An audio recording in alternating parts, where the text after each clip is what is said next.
Bienvenue au tribunal de la prise de parole. Depuis le début de cette série, on a accueilli plusieurs accusés et aujourd'hui, devant la barre, on accueille un nouveau suspect, le débit.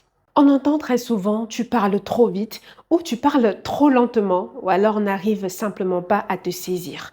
Est-ce que le problème vient réellement de la vitesse à laquelle tu parles ou le problème est ailleurs, c'est-à-dire la façon dont tu utilises ton débit lorsque tu parles?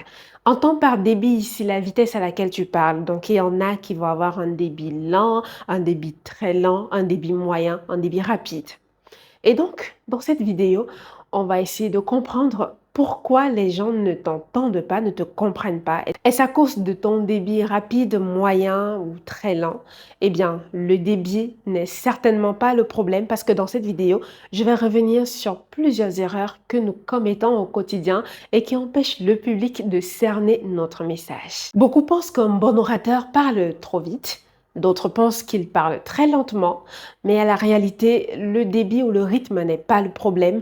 Il est question ici de parler au bon rythme. Parce qu'il y a des messages où pour délivrer, il faudra adopter à la fois un débit moyen, rapide et lent.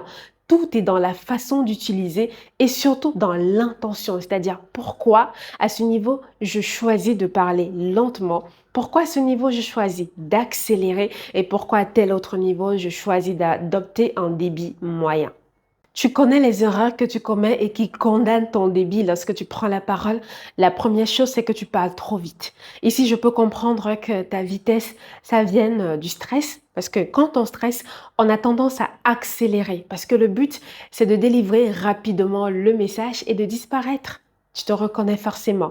Donc, tu te retrouves à parler trop vite parce que la peur et tous les symptômes de ta peur, de la prise de parole, eh bien, ça renvoie un message au cerveau, ça renvoie un message de danger à ton cerveau. Et donc, tu accélères et à l'intérieur de toi, tout bouillonne, ça va dans tous les sens. Eh bien, à ce moment-là, tu n'as pas d'autre choix que de parler rapidement. Je veux dire, c'est pas sous ton contrôle, c'est même hors de contrôle parce que c'est ton organisme qui accélère. Et donc, au niveau de ton débit, ça a un impact. Et tu vas voir que quand tu accélères à cause du stress, eh bien, la gestion du souffle, c'est mort. Tu n'arrives plus à mieux respirer parce que n'oublie pas, dans une des vidéos, si tu reviens sur la série, on a parlé de la respiration, de comment bien respirer pour mieux articuler, pour mieux délivrer son message. Donc, quand tu stresses et que tu parles vite, tu as de la peine à respirer. Et tu sais, plus tu parles trop vite, plus tu perds en crédibilité parce qu'alors que tu parles vite, ton public ne t'écoute pas. Avant de comprendre ton message, il faut déjà écouter. Et si déjà on a de la peine à écouter ce que tu dis, parce qu'en parlant trop vite, tu n'articules pas, on est d'accord? Quand tu parles vite, tu biaises, que tu le veuilles ou non, la prononciation. Quand tu parles trop vite, eh bien, il y a des syllabes que tu vas avaler. Au lieu de prononcer un mot jusqu'à la fin de ce mot, tu vas voir que tu vas avaler parce que le but, une fois de plus, c'est de courir. Et pour d'autres personnes, parler vite, ça va être comme une démonstration de force. Non, mais c'est loin de là. Un bon orateur ne se définit pas par un débit rapide. Ce n'est pas ça qui fait de toi ou non un bon orateur. Une fois de plus, c'est l'adaptation au message, c'est l'adaptation au contexte, l'adaptation au public. C'est ça qui va définir s'il faut à cet endroit-là un débit rapide ou non. La deuxième erreur, c'est que tu parles trop lentement. Ici, une fois de plus, il est question d'éviter la monotonie. Si tu regardes dans la série de vidéos qu'on a déjà réalisées, j'ai parlé de l'intonation. Alors, quand tu parles lentement, tu endors ton public. Et ton public, il peut facilement décrocher. Parler lentement, oui, il faut bien se faire entendre pour se faire comprendre, mais parler lentement, ça va donner l'impression que tu veux bercer ton public. Tu vois, tu prends la parole. Bonjour, mesdames et messieurs. Aujourd'hui, je vais vous délivrer un message qui me tient à cœur. Et tu vois, c'est pas dynamique. Ça manque de vivacité, ce n'est pas vivant ton message. Alors qu'on s'est dit que la prise de parole, c'est avant tout un exercice énergique. Donc, ça demande de la vitalité. Si tout le long de ton propos, de ta prise de parole, tu parles lentement, ton public va décrocher. Que ce soit lors d'une conférence, que ce soit avec tes amis, tu verras, il y a une impatience que tu vas lire sur leur visage parce qu'ils ont hâte que tu arrives à la fin. Je veux dire, ils ont hâte que tu arrives au message central, mais tu prends le temps de planter le décor. Oui, il faut planter le décor, c'est important, mais quand tu prends ton temps et que tu y vas tellement lentement, tu deviens agaçant. On n'a plus envie de rester et donc on décroche. La troisième erreur, c'est que tu gardes le même rythme tout le long de ta prise de parole.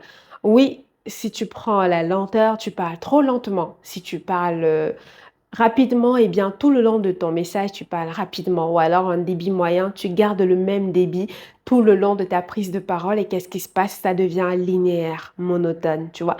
Tu ne joues pas avec les mélodies, tu ne varies pas les hauteurs, tu ne montes pas, tu ne descends pas et ça manque de dynamisme une fois de plus.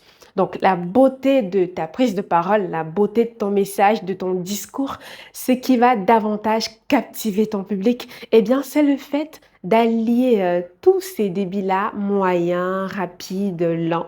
C'est vraiment de jouer avec les trois. Mais une fois de plus, en fonction du message, en fonction de l'intention, en fonction du call to action que tu attends de ton public. On va faire un exemple simple. Si je décide de parler de l'amour, par exemple, je vais te dire, mais il faut aimer son prochain comme soi-même. La Bible nous le demande. Aimer son prochain comme soi-même. Pour y arriver, il faut déjà s'aimer. Alors s'aimer, c'est s'accepter, c'est s'affirmer tel qu'on est, c'est-à-dire apprécier qui on est, son physique, sa voix, sa taille, son âge, son poids, sa couleur de peau. C'est toutes ces choses qu'il faut déjà apprendre à aimer, à accepter. Parce qu'alors, si tu ne portes pas de l'amour pour toi-même ou en toi, tu ne sauras pas donner cet amour à l'autre. Donc, tu vois, je viens de faire une petite improvisation, mais ce que je veux que tu vois ici, c'est ma façon de varier le ton de la voix, c'est ma façon de jouer avec la hauteur dans la voix, de monter, de descendre. Ça fait qu'il n'y a pas de monotonie dans mon message, c'est assez dynamique. Ici, je vais te donner des astuces pour maîtriser ton débit. Pour choisir le débit à dessein, eh bien, la première règle, c'est que tu dois respirer avant de parler, c'est capital. C'est pourquoi j'ai consacré toute une vidéo sur la respiration. Parce que pour maîtriser son débit, pour savoir qu'ici, tu parles lentement ou tu parles rapidement ou alors tu parles avec un débit moyen, il faut déjà avoir un objectif clair, une intention claire. Parce qu'une prise de parole commence par une intention. Qu'est-ce que tu recherches? Qu'est-ce que tu veux communiquer à ton public? Et là, ça va te permettre d'adopter un débit lent ou un débit moyen ou un débit rapide. Donc, commence déjà par identifier l'intention. Ensuite, prends le temps de bien respirer. Bien respirer, c'est que tu inspires et puis tu expires. Ça doit être progressif. Donc, quand tu inspires une quantité d'air, c'est ça qui va te permettre de t'exprimer, je ne sais pas, peut-être quelques secondes et après, tu vas inspirer et expirer à nouveau. Mais vraiment, je t'invite à regarder cette vidéo sur la respiration parce que je reviens plus en détail sur tous les éléments, sur toutes les techniques de respiration que tu dois adopter pour mieux gérer ton souffle et ne pas t'essouffler ou alors perdre le mot le long de ta communication, le long de ta prise de parole. Donc, la première règle que tu dois retenir ici, c'est que tu dois bien respirer la respiration. Ça te permet de mieux gérer, que ce soit un débit lent, un débit rapide ou un débit moyen. La deuxième règle, c'est que tu dois faire des pauses. Franchement, il y en a qui vont se dire que le public va croire que tu fais des pauses parce que tu manques de mots, parce que tu es freiné dans ta communication, parce que tu as perdu le nord, parce que voilà, tu n'as plus la suite des mots. Mais non, c'est une technique des grands orateurs. Il ne faut pas avoir peur des pauses. Attention, quand je parle de pause ici, ce n'est pas seulement là où il y a la ponctuation, là où il y a la virgule ou le point. Même s'il est clair que quand il y a une virgule, tu dois marquer une pause d'une seconde et quand il y a un point, naturellement, tu marques une pause de 3 secondes pour mieux rebondir. La pause dont je parle ici, eh bien, c'est que tu marques un temps de silence. Ça peut être pour marquer le message qui vient par la suite, pour mettre de l'emphase sur ce message-là, ou simplement pour captiver à nouveau l'attention de ton public. Tu sais, quand tu donnes beaucoup d'informations, le temps pour le public de digérer, hein, c'est difficile de digérer beaucoup d'informations à la fois. C'est comme tu prends une boule de couscous, je sais pas, pour ceux qui mangent le couscous, et puis je te mets à ravaler, tu ravales rapidement, et puis après, tu vois que tu n'as pas le temps de bien digérer. C'est pareil, le public doit digérer le message, et ça passe par des temps de pause. Quand tu marques une pause, tu reviens cette fois, tu ne reviens pas avec un volume bas, non. Quand tu reviens, ok, quand tu t'es arrêté d'abord, ton public est devenu silencieux, tout le monde est resté calme. Parce que qu'est-ce qui s'est passé? On sait qu'il y a une personne qui parlait et même la personne qui n'était plus attentive, après cette pause, va à nouveau te regarder, mais attention, tu parlais, qu'est-ce qui s'est passé? Tu t'es arrêté. Et donc à ce moment-là, je sursaute de là où je me trouve dans le public et puis je regarde. Je suis à nouveau attentive parce que ce que tu vas dire par la suite, eh bien, ça m'intéresse. Je veux dire, le public se questionne par rapport à cette pause.